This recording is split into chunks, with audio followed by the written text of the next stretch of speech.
Ang kwintas. Simple lang ang buhay namin ng misis ko sa Davao. Isa akong grab driver, hindi mayaman, pero sapat ang kinikita para sa pang-araw-araw naming gastusin. Sa kabila ng lahat, mayroon akong pangarap para sa misis ko, ang mabilhan siya ng gintong kwintas. Simula pa lang ng kasal namin, yun na ang gusto niya, pero dahil sa hirap ng buhay, hindi ko agad maibigay. Kaya naman nag-ipon ako ng ilang buwan, nagtitipid sa bawat kita at tinis ang pagod para lang matupad ang munting pangarap niyang iyon. Isang araw, habang nag-aabang ng pasahero, napadaan ako sa isang lumang pawn shop malapit sa palengke. Nakatayo ako sa labas nang makita ko ang isang kwintas na nakadisplay sa salamin. Napakaganda nito. Kumikinang sa ilaw, simple pero elegante. Mukhang bago, parang hindi pa nagamit. Sa isip ko, ito na ang tamang regalo. Pumasok ako sa loob at tinanong ang presyo. Medyo mahal ito para sa akin. Pero pagkatapos ng matagalang tawaran, nakuha ko rin sa presyong kaya ng bulsa ko. Ang laki ng ngiti ko nang umalis ako sa pawn shop, bit-bit ang kahon ng kwintas. Sobrang saya ko, iniisip ko kung paano kikislap ang mga mata ng misis ko kapag nakita niya ito. Bago ko ito ibigay sa kanya, ipinalinis ko muna ang kwintas sa isang shop malapit sa amin. Pagkatapos linisin, lalo itong nagningning, parang bago talaga. Sa isip ko, swerte ko dahil ang ganda nito para sa presyong nakuha ko. Alam kong ang mahal ng ganito sa jewelry shop.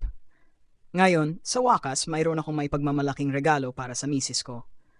Nung anniversary namin, sinurpresa ko siya. Pagbukas niya ng kahon, kitang-kita ko ang pagkagulat sa mukha niya. Para sa akin ba ito?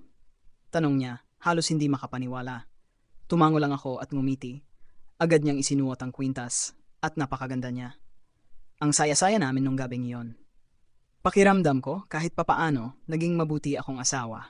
Simula noon, araw-araw niyang sinusuot ang kwintas. Tuwing umaga, bago pumasok sa trabaho, palagi niyang hinahawakan ng pendant at ngumingiti sa akin. Ngunit habang lumilipas ang mga araw, nagsimula akong mapansin ang kakaiba.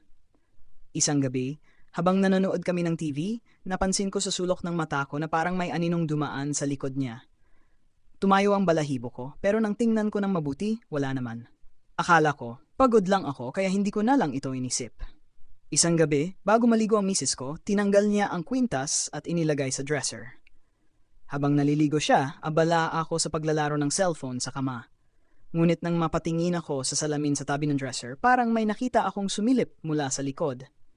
Isang saglit lang, pero sigurado akong may nakita akong mata na nakatingin sa akin. Tumayo ang balahibo ko, pero nang suriin ko ang paligid, wala namang tao. Sinabi ko sa sarili kong baka imahinasyon ko lang iyon. Kinabukasan, habang natutulog kami, nagising ako sa bigat ng pakiramdam sa dibdib. Parang may malamig na hangin sa kwarto kahit nasarado ang mga bintana. Pagdilat ko ng mata, nakita ko ang misis ko na natutulog ng mahimbing.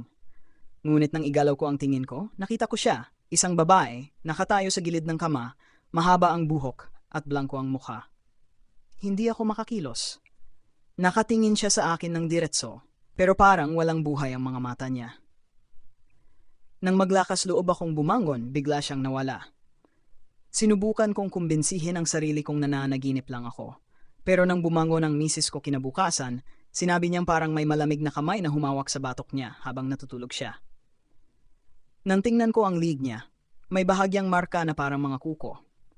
Nang tanungin ko kung suot niya ang kwintas nung gabi, sinabi niyang oo, pero tila hindi niya maalala kung paano ito natanggal at napunta sa sahig. Lumapit kami sa isang albularyo sa baryo. Pagkakita pa lang sa kwintas, biglang nagiba ang mukha niya. May bigat itong alahas na ito, sabi niya. May babaeng nagmamay-ari nito noon pero brutal siyang pinatay. Hanggang ngayon, hindi pa nare-resolba ang kaso. Kinilabutan kami sa narinig.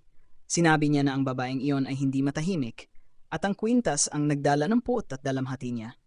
Pinayuhan niya kaming ibalik ang kwintas sa kung saan namin ito nakuha. Pag-uwi namin, tinangka naming isantabi ang sinabi ng albularyo. Pero nang sumapit ang gabi, nagsimula na ang totoong bangungot. Habang natutulog kami, nagising ang misis ko sa pagsigaw. Nanginginig siya, umiiyak at sinabing may babaeng nakatingin sa kanya sa salamin, dugwa ng mukha at sumisigaw ng tulong. Napansin kong nasa dresser ulit ang kwintas, kahit na iniwan namin ito sa kusina bago kami matulog. Nang hawakan ko ito, parang may malamig na hangin na dumaloy sa kamay ko. Kinabukasan, nagdesisyon akong dalhin ang kwintas sa presinto. Doon ko nalaman ang katotohanan. Ang kwintas pala ay pagmamay-ari ng isang dalagang biktima ng panggagahasa at pagpatay. Natagpuan ang katawan niya sa masukal na lugar sa Davao suot ang kwintas. Pero hanggang ngayon, hindi pa rin nahahanap ang suspek. Ang kwintas ay isinangla ng hindi kilalang tao at walang nakakaalam kung paano ito napunta sa pawn shop. Ipinagdasal namin ang kaluluwa ng biktima at nagpasya kaming ipaabot ang kwintas sa pamilya nito. Nang ibalik namin ang kwintas, ang nanay ng biktima ay umiiyak habang yakap-yakap ang alahas. Sabi niya, ito na lang ang natitirang alaala ng anak ko. Habang pinalalayo namin ang kwintas mula sa amin, naramdaman ko ang bigat sa dibdib ko na unti-unting nawala. Sa wakas, tahimik na ang bahay namin. Ngunit ang kwintas na iyon at ang mga sugat ng trahedya ay mananatiling bahagi ng aming alaala.